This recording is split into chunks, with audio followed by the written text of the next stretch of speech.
Bos cantik menghina driver ojol miskin yang telat menjemputnya. Tak disangka, endingnya seperti ini. Raina menatap jam tangannya dengan kesal. Tumit sepatunya mengetuk lantai marmer lobi kantor berulang kali. Sudah 15 menit ia menunggu, dan driver ojek online yang ia pesan belum juga datang. Astaga, seumur hidup baru kali ini gue nungguin orang kayak gini. Gerutunya, wajahnya yang cantik tertutup raut marah.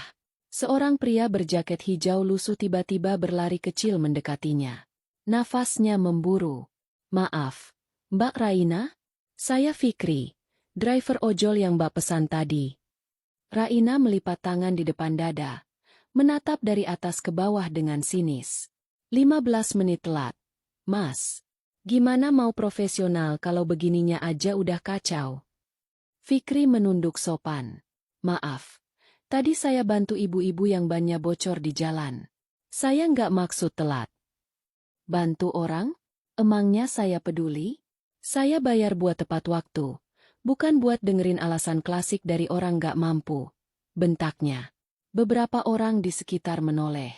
Fikri menahan malu dan kecewa, tapi tetap bersikap sabar.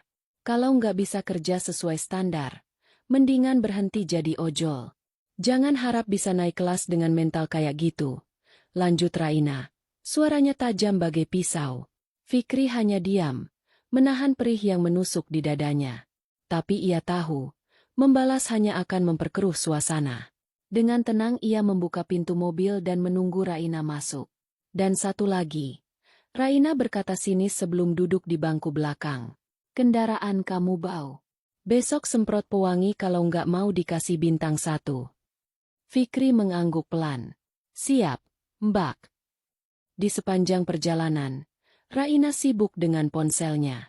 Fikri fokus menyetir, meski kata-kata barusan terus terngiang di telinganya. Ia hanya seorang driver. Tapi siapa sangka, wanita arogan di belakangnya itu akan menjadi bagian dari hidupnya dan hatinya. Hari sudah malam ketika Fikri pulang ke kontrakannya yang sempit. Ia membuka jaket ojol yang basah oleh keringat dan duduk di lantai sambil menatap kosong ke depan. Ucapan Raina terus berputar di kepalanya. Kalau nggak bisa kerja sesuai standar, mending berhenti jadi ojol. Mental miskin. Ia menghela napas panjang. Bukan pertama kalinya dihina, tapi entah kenapa, kata-kata wanita itu terasa jauh lebih menyakitkan. Bang, udah pulang? Tanya suara kecil dari balik pintu.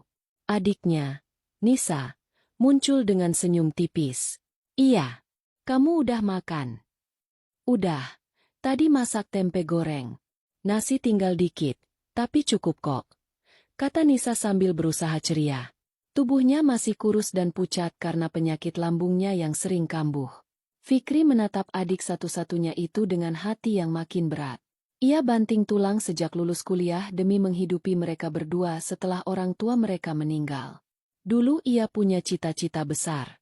Tapi sekarang, hidupnya hanya soal bertahan. Aku tadi bawa sisa roti dari penumpang.